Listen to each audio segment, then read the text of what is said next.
I am Iron man के बाद सीधा आई एम डूम। देख रहे हो भाई लोग, सीधा सीधा कॉपी पेस्ट चल रहा है। देखो, जिन एवेंजर्स को अब तक तुम सबसे ताकतवर समझते थे, उनकी असली औकात देखने के लिए इस शॉट को बड़े ध्यान से देखो।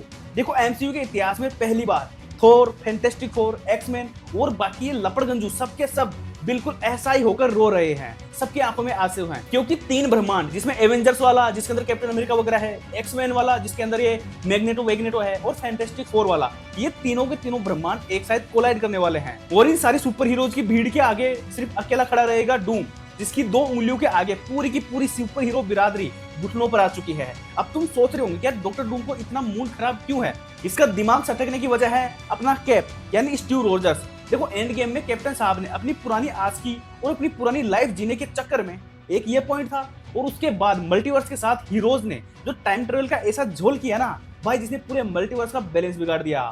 थेनोस के स्नेप और टाइमलाइन से छेड़छाड़ का नतीजा यह हुआ कि अलग अलग यूनिवर्स आपस में टकराने लगे, मतलब इनकर्जन्स होने लगे, और इसी टकराव की वजह से डोम का पूरा यूनिवर्स, उसका परिवार, सबके सब खत्म हो गए।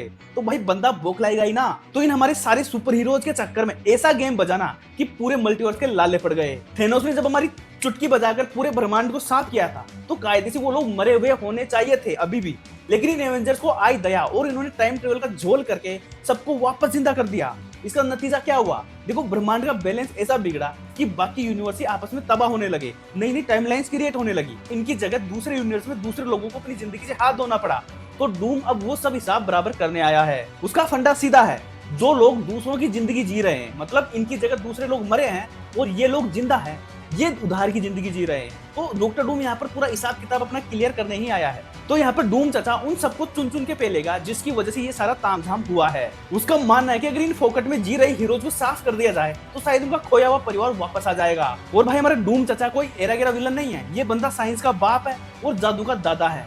जब अपने थोर भाई ने अपनी पूरी ताकत लगा के बिजली मारी, तो डूम ने उस बिजली का भजिया बना दिया और थोर को 2 उंगली करके उठाकर पटक दिया। अब डूम चाचा ने हालत ये कर दी ना भाई, उन्होंने जो सेंटिनल्स हैं उनकी फौज खड़ी कर दी है, जिनको हराने में पूरी एक्समैन बिरादरी के गले तक आ गई थी। तो यहाँ पर कवि ये कहना चाह रहा है कि भाई सबका बैंड बजना तय है। एवेंजर्स, एक्समैन और फैंटास्टिक फोर सबकी मिलकर फटी पड़ी है, और अपना डूम भाई सबको निपटाने के मूड में है। थेनोस तो बस ट्रेलर था, असली पिक्चर तो अभी डूम चाचा दिखाएंगे। तो भाई लोग, अगर तुम्हें मार्वल का ये नया बवंडर और डूम का ये पूरा लफड़ा एकदम गहराई से समझ में आ गया, तो ये फोकट में ज्ञान लेके आगे मत बढ़ो। नीचे जो लाल वाला सब्सक्राइब या फॉलो का बटन है, उसकी मुंडी दबाओ और बेल आइकन का भी गेम बजा दो। तो दबाओ सब्सक्राइब, ठोको लाइक और कमेंट में बताओ थोर का भजिया बनेगा या डूम का ही बन जाएगा। मिलते हैं नई वीडियो में, तब तक लिए बाय। हेल्दी रहो, स्वस्थ रहो, बाय।